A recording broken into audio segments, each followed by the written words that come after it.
Hello guys, welcome back to my channel this ball reviews.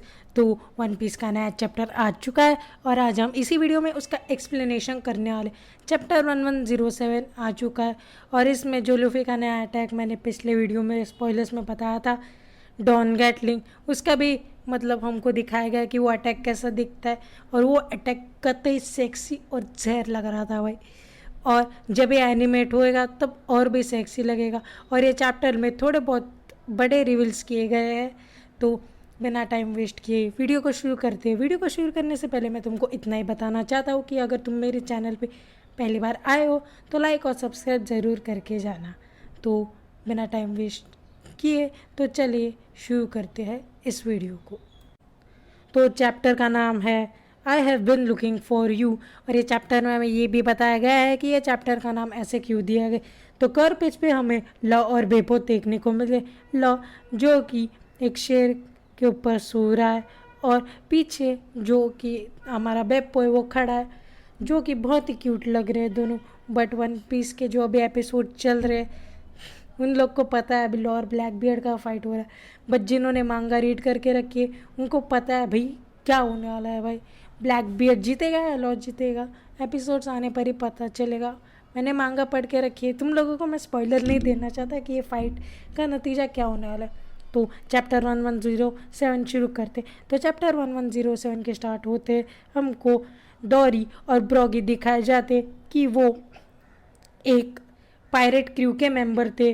और उनका जो crew था मैं थोड़ा बहुत बता देता हूँ कि चैप्टर में होने के वाले। तो डोरी और ब्रॉगी एक क्रू से बिलोंग करते थे जिनका नाम था जायंट वॉरियर पायरेट्स। तो वो जायंट वॉरियर पायरेट्स के एक मेंबर थे और उन दोनों का थोड़ा बहुत झगड़ा भी हुआ था। बट हमारे स्ट्रॉ हैट्स ने उन दोनों का झगड़ा मिटा दिया था। लिटिल गार्डन के आग में वो दोनों बैटल कर रहे थे तो उनके बैटल का एंड हो जाता है। मैंने थोड़ा बहुत बता दिया है कि डोरी और ब्रॉगी पास्ट में कैसे थे। और ये दोनों एक क्रू से भी बिलोंग करते थे जिसका नाम था जायंट वॉरियर पायरेट्स। तो अभी मैं चैप्टर शुरू करता हूँ। डोरी और ब्रॉगी अपने जायंट पायरेट्स क्रू के साथ यहाँ पर आए हैं और हमें ओइमो और काशी भी देखने को मिलते। तो डोरी और ब्रॉगी अपने जो क्रूमेट्स है वो उनको ऐसा ऑर्डर देता है कि जितने भी मरीन बैटलशिप दिखे उनको पानी के अंदर डुबा दो, उनको डिस्ट्रॉय कर दो और पानी के नीचे डाल दो। फिर उसके बाद हमें एक बढ़िया पैनल दिखाया जाता है कि जायंट पायरेट जो है वो लिटरली मरीन बैटलशिप्स के ऊपर अप्रोच कर रहे थे। और ये पैनल जो ड्रॉ किया है वो बहुत ही बढ़िया किया गया है। फिर हमें अगले पैनल में दिखाया गया है कि जायंट पायरेट्स लिटरली मरीन बैटलशिप्स को डिस्ट्रॉय कर रहे हैं। और जो मरीन लोग हैं वो दोनों वो लोग हैं वो एक्चुअल में कंफ्यूज हो जाते हैं क्योंकि ये जायंट पायरेट के बीच में गायब हो गया था और अचानक से लोग वो एगहेड आइलैंड की तरफ आ रहे हैं स्ट्रॉ हैट्स को बचाने के लिए। वो देख के मरीन लोग लिटरली मतलब पूरी तरीके से कंफ्यूज हो जाते कि जो एक क्रू था वो बीच में गायब हो जाता है और काफ़ी सालों के बाद दिखता है, जो कि हमारे स्ट्रॉ हैट्स की मदद कर रहे थे। इसका हमने अगला शॉट दिखाया जाता है उसॉप का कि वो अपने बाइनोक्यूलर्स की मदद से वो दूर देख रहा था कि कौन था जो मरीन बैटलशिप्स को डिस्ट्रॉय कर रहा था। तो वो अपने बाइनोक्यूलर्स से देख लेता है कि डोरी और ब्रॉगी आ रहे हैं आइलैंड पे और वो उन दोनों को देख लेता है अपने बाइनोक्यूलर्स से। और वो बोलता है कि उसॉप के जो मास्टर्स मतलब हमारे डोरी और ब्रॉगी, उसॉप जो था वो डोरी और ब्रॉगी को मास्टर की तरह मतलब मानता था।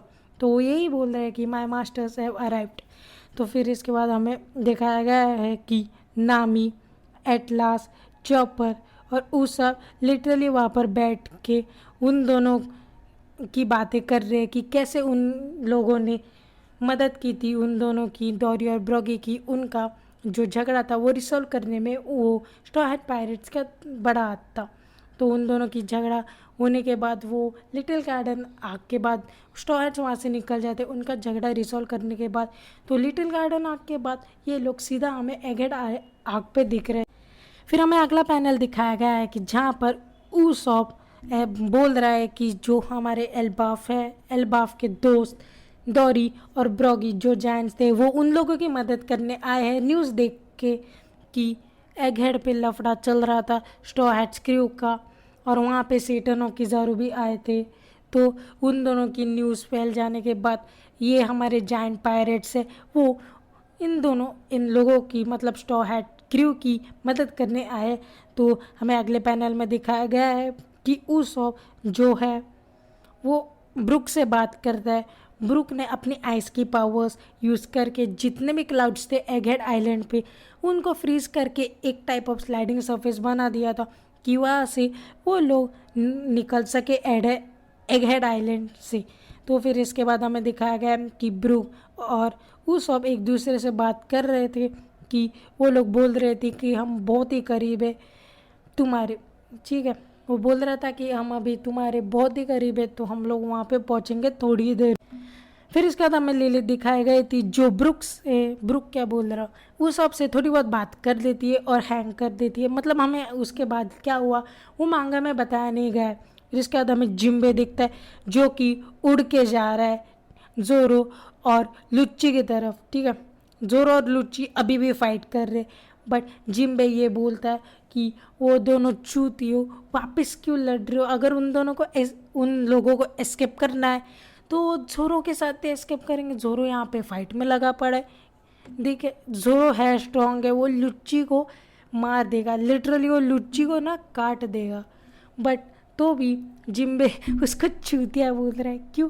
क्योंकि वो ऐसे टाइम पे फाइट कर रहा है जिस टाइम पे वो लोगों को एस्केप करना था। फिर अगले पैनल में हमें दिखाया गया है जोरो और लुच्ची की फाइट जो कि एक दूसरे को लिटरली रोस्ट कर रहे थे। जोरो ये बोल रहा, लुच्ची उसको ये बोलता है कि जो विनर है वही बात करना पसंद करेगा। फिर उसके बाद अपना जोरो एक सैवेज रिप्लाई देता है कि वो जो है वो पागल हो चुका है, ठीक है। लुच्ची खुद को समझ रहा है कि वो जोरो के सामने टिक पाएगा, नहीं भाई जोरो लिटरली उसके फाड़ के रख देगा। अगर जोरो और लुच्ची की मतलब एकदम खतरनाक वाली बैटल हुई ना तो लिटरली जोरो है ना, जोरो मार डालेगा सीधा। किंग और जोरो की फाइट पता है, किंग को लिटरली कोई नहीं मार सकता था, बट एक ही बंदे ने उसको मार दिया और उसको लिटरली मार डाला उसने, जो कि था अपना रोरो नोजोरो। और ये लुच्ची उसको कम समझा, ये लुच्ची भी है ना साला चूतिया है, अवेकन टेल फ्रूट लेके आया जोरो के साथ, उसको पता नहीं है कि जोरो कितना स्ट्रांग है भाई। इसका था हमें उन दोनों की थोड़ी बहुत बैटल दिखाई देती है। फिर वो दोनों बैटल के होने का हमें फर्स्ट लुक देखने को मिलता है कि एक मरीन एक वाइस एडमिरल से बात कर रहा था जो कि था हमारा वाइस एडमिरल रेड, जो कि बोल रहा था कि जितने भी बैटल शिप्स थे मतलब मरीन के जो कि जिस जो सॉरी मैं थोड़ा अटक गया था, सॉरी ठीक है, जो कि हमारे मरीन बैटल शिप्स थे उन लोगों को ही फोड़ दे, मतलब आपस में फोड़ दे। फिर उसको बुरा लग रहा है कि जो मरीन बैटल शिप्स है वो मरीन बैटल शिप्स को ही फोड़ रहे थे। मतलब मरीन जो हमारा वाइस एडमिरल रेड है उसने ऑर्डर दिया गया था कि जितने भी तुम्हें जायंट पायरेट्स दिखे मरीन बैटल शिप्स के आसपास उनको मार दो, उनको पूरी तरीके से मार डालो। बट उनमें मरीन बैटल शिप्स भी आ रही थी और वो भी पूरी तरीके से फूट रही थी अपने ही वेपन से, मतलब वो मार रहे थे, ठीक है। फिर उसके बाद हमें अगले पैनल में दिखाई देता है कि जो लूफी है वो बॉनी को कॉल आउट करके उसको बुला रहा है, मतलब उसको पूछ रहा है कि वो रो क्यों रही है। तो फिर बाद में बॉनी उसको जवाब देती है कि वो बचपन से ही निका के बारे में कुमा से सुनते आई है और वो कुमा के मतलब कुमा जो बोलता था कि निका एग्जिस्ट करता है, निका फ्रीडम दिलाएगा, तो वो सब में बॉनी विश्वास रखती थी और वो खुद निका गॉड को मानती थी और उसको उसका निका मिल गया है जो कि था हमारा मंकी डी लूफी। इसके कारण से वो रो रही थी और बोल रही थी कि वो उसको बहुत टाइम से ढूंढ रही थी। फिर इसके बाद लूफी मतलब एक जोक मारता है कि मैं तुम्हारे साइड से ही था, बहुत समय से तुम्हारे बाजू में ही रहता था, बहुत टाइम हो गया मैं तुम्हारे साइड से ही था। तो फिर इसके बाद वो पूछता है मतलब लूफी जो बोलता है मतलब उसको पूछता है कि बॉनी ने अटैक किया था कुछ चैप्टर्स पहले जिसमें उसने लूफी की तरह अपना हाथ बड़ा कर दिया था और सेटन को पंच किया था, वो पूछा था कि वो कैसे किया था। फिर उसके बाद हमें देखने को मिलता है कि बॉनी ने बता दिया है कि सेटन ने वेगापंक को स्टैप कर दिया था बीच में से। फिर तब लूफी गुस्सा हो जाता है। लूफी गुस्सा होने के बाद वो एक बहुत ही मतलब बड़ा जो पंच, उसका जो नया अटैक है डॉन गैटलिंग, वो सेटन के ऊपर लॉन्च कर देता है, ये बोलते हुए कि बॉनी उसको बोलती है कि कुछ दिखाओ भाई, हमें तुम्हारे अटैक्स देखने। तो उस समय पे लूफी उसका नया अटैक यूज़ करता है जो कि था डॉन गैटलिंग। और भाई कसम से हो तो तुम अगर ये मांगा पढ़ रहे हो और ये मैं पैनल देख रहे हो तो भाई बहुत ही अच्छे से ड्रॉ किया है ओडा सेंसे ने। सब लोग देख रहे हैं भाई लूफी का जो नया अटैक है। लूफी के अटैक से सेटन जो है वो बिल्डिंग से आर पार हो जाता है, वो अटैक इतना स्ट्रॉन्ग था। फिर उसके बाद हमें अगले पैनल में दिखाया गया है कि at last Franky Bonney Vegapunk के पास आए क्योंकि सेटन ने उसको बीच में से स्टैप कर दिया था। फिर उसके बाद वेगापंक बोलता है मैं अब बच नहीं सकता क्योंकि मैं बहुत समय से डॉक्टर था और इतने ब्लड लॉस के कारण मैं अब जिंदा नहीं बच सकता, ऐसा वो बोल रहा था।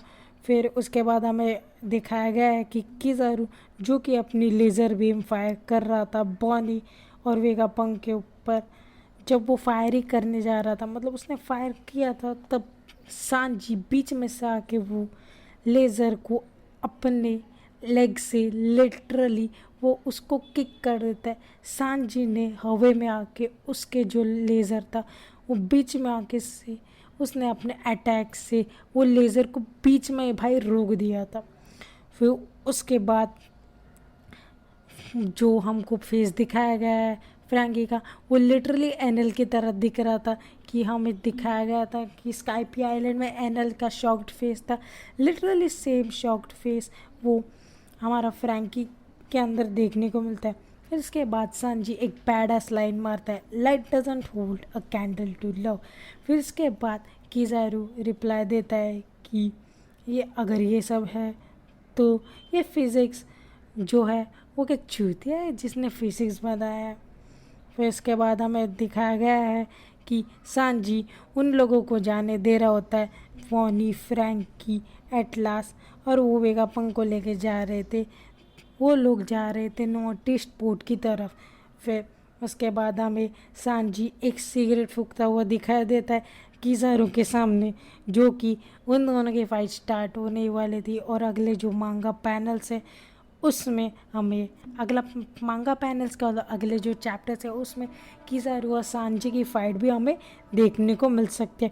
फिर उसके बाद हमें मांगा में अगला शॉट दिखाया गया है कि जो सेटन था लूफी के नया अटैक डॉन गैटलिंग से बिल्डिंग्स के आर पार होके पीछे आ गया था। तब एक ब्लैक बियर्ड मेंबर, मतलब ब्लैक बियर्ड पायरेट की कैटरीना डेवॉन उधर आई थी वैन ऑर्गर के साथ, और वो देखती है कि जो 5 एल्डर्स है, मतलब हमारे जो गोरोस है, उनमें से एक मरीजुआ से वो आता है। ठीक है, वो मरीजुआ से यहाँ पर लैंड पे कैसे आ सकता है। फिर वो जो कैटरीना डेवॉन है वो सेटन के एक लेग को टच करती है। फिर इसके बाद वो उसको थोड़ा बहुत बोलने लगते। फिर पीछे से आके वैन ऑर्गर बोलने लगता है कि मिशन कंप्लीट हो गया हमारा, कि उनका मिशन कंप्लीट हो गया है, जो कि ऑलरेडी प्रेडिक्टेड था कि ब्लैक बियर्ड पायरेट्स की शिप आसपास भटक रही है एगेड आइलैंड के। तो उनका प्लान था कि कुछ तो वो वेगापंक का अटैक चुरा है और वहाँ से निकल रहे थे कि तभी वो लोग सेटन से मिल जाते हैं। सेटन जो कि आर पार हो के लूफी के नए अटैक से बिल्डिंग से आर पार हो के वहाँ पर था। फिर वहाँ पर वो कैटरीना डेवॉन और वैन ऑर्गर का देख लेता है। फिर उसके बाद कैटरीना डेवॉन और सेटन की थोड़ी बहुत बातें होती है कि वो जो सेटन था वो कैटरीना डेवॉन को ये बोलता है कि वो सरप्राइज हो चुका था। एक लेवल 6 एस्केप जो थी वो ब्लैक बियर्ड की सबऑर्डिनेट बनने को तैयार थी। ये पता नहीं भाई क्या मेंशन किया लेवल 6 एस्केप। ओके, मुझे पता, ये मेरे को पूरा कोई इन्फॉर्मेशन नहीं है भाई ये लेवल 6 एस्केप से, मतलब पता नहीं भाई लेवल 6 एस्केप क्या है। मतलब मैं जब अगला स्पॉइलर आएगा ठीक है तब मैं थोड़ा बहुत एक्सप्लेन करूँगा ये लेवल 6 सिक्स एस्केप क्या होता है, इसके बाद उन दोनों की थोड़ी बहुत बातें होती है। फिर कैटरीना डेवन जो है वो बोलते हैं कि मार्शल डी टीच एक स्पेशल है। फिर उसके बाद हमें बड़ा लीग देखने को मिलता है कि सेटम खुद अपने मुंह से बोल रहा है कि जो मार्शल डी टीच है ब्लैक बियर्ड वो एक स्पेशल लीनियज से आता है। मतलब यहाँ पर रिवील किया गया है कि ब्लैक बियर्ड एक स्पेशल लीनियज से आता है। जैसे एक बुकानियर ट्राइब हो गई, एक लूनारियन ट्राइब हो गई, वैसे एक ट्राइब है, ठीक है, वो रेस है, लिटरली रेस। लूनारियन एक रेस है, बुकानियर एक रेस है और एक ट्राइब भी है। तो वैसे ही करके मार्शल टीच एक स्पेशल लीनियज से आता है, जो कि हमें ये मांगा में, ठीक है, रिवील नहीं किया गया, बट हमें बताया गया है कि ब्लैक बियर्ड जो है वो एक स्पेशल लीनियज से आता है, ठीक है। फिर उसके बाद सेटन कैटरीना डेवॉन को क्वेश्चन करता है कि तुम्हारा जो लीडर है ब्लैक बियर्ड और तुम जो क्रू हो उसके तुम दोनों का सपना क्या है। फिर वो दो वैना और गर फिर रिप्लाई करता है कि उन लोगों को दुनिया चाहिए भाई। फिर उसके बाद सेटन को थोड़ा बहुत गुस्सा आ जाता है। फिर उसके बाद सेटन अपना लेग से अटैक करने वाला होता है। वैना और गर अपना डेल फ्रूट यूज़ करके वहाँ से निकल जाता है। फिर सेटन का हमें गुस्से वाला चेहरा भी देखने को मिलता है। फिर उसके बाद हमें अगला पैनल में ये दिखाया गया है कि वैन और जो हमारी कैटरीना डेवॉन है वो लोग वहाँ से आइलैंड से निकलने वाले थे कि तभी जो हमारा कैरिबू था वो लिटरली बाहर आके भीख मांगने लगता है वैन ऑर्गर और कैटरीना डेवॉन से। वो कैरिबू कैटरीना डेवॉन और वैन ऑर्गर को बोल रहा है कि मुझे तुम्हारे क्रू में इन्वॉल्व कर लो और तुम्हारे शिप पे ले चलो। वो कैरिबू आगे भी इतना भी बताता है कि जो ब्लैक बियर्ड्स के ड्रीम है, आइडल है कैरिबू, उनको लिटरली मानता है और वो अपने कैरिबू लिटरली ब्लैक बियर्ड को आइडलाइज करके एक मतलब उसको आइडलाइज करता था और वो ऐसा सपना भी रखता था कि एक दिन वो ब्लैक बियर्ड के क्रू का मेंबर भी बन जाए। तो यही सब बात हो रही थी। फिर इसके बाद चैप्टर एंड होता है ये लाइन के साथ, front cover and colour spread next issue. ऐसे चैप्टर 1107 ख़त्म हो जाता है भाई। फिर हमें ये चैप्टर में हमको दो बड़े रिवील्स देखने को मिले, ठीक है, दो बड़े रिवील्स। एक तो ब्लैक बियर्ड का ड्रीम रिवील हो चुका है और दूसरा कि ब्लैक बियर्ड एक स्पेशल लीनियज से आता है। पता नहीं कौन से लीनियज से या फिर वो ट्राइब या फिर रेस से आता है, बट बहुत ही स्पेशल। ये सेटन खुद अपने सॉरी हाँ वो आवाज़ हो गया था गलती से, मैंने फ़ोन अपट दिया था मेरा। वो स्पेशल लीनियज से आता है, ठीक है, पता नहीं कौन से लीनियज से आता है, बट जिस दिन बाहर आएगा ये स्पेशल लीनियज वाला फैक्टर बहुत ही अच्छा है। फिर इसके बाद हम थोड़ा बहुत ये क्वेश्चन भी किया गया था कि मांगा चैप्टर में किस लेवल से 6 स्किप क्या होता है भाई, अब तक नहीं बताया, अब तक कुछ रेफरेंस भी नहीं था। सीधा ये चैप्टर में लेवल 6 स्किप, पता नहीं भाई ये सब क्या चल रहा है, वोड़ा पता नहीं क्या कुक का है। इसके बाद हमें ये अपना ब्लैक बियर्ड का ड्रीम भी बताया गया है, मतलब उसका सपना था कि पूरे वर्ल्ड को कॉन्कर करने का। फिर इसमें ये भी रिवील किया गया। फिर उसके बाद हमें चैप्टर में जो हमारे जायंट पायरेट क्रू है वो भी देखने को मिले थे। ये चैप्टर बहुत ही ब्यूटीफुल था। तो तुमको एक खुशखबरी है कि अगला चैप्टर क्या बोल रहा हूँ, अगले वीक कोई ब्रेक नहीं, ठीक है। तो इसके बाद अगले वीक कोई ब्रेक नहीं है, तो मांगा अगले हफ्ते भी आने वाले हैं। तो इसके स्पॉयलर्स कुछ ट्यूसडे या वेडनेसडे को आते, ट्यूसडे रात को आते या फिर वेडनेसडे सुबह, तो कवर करके मैं डाल दूँगा। तो इसका चैप्टर आएगा थर्सडे रात को या फिर अपना फ्राइडे सुबह आएगा, ठीक है। तो मैं अगला जो चैप्टर होगा वो भी मैं कवर करूँगा इस चैनल पे। और हाँ, मैं जो माय हीरो एकेडमी चल रहा है ना उसको भी कवर करना शुरू कर दूँगा, और बोरूटो जो ब्लू वोर्टेक्स है वो भी मैं उसको कवर करना शुरू कर दूँगा, ठीक है। तो मिलते हैं तब तक नेक्स्ट वीडियो के लिए।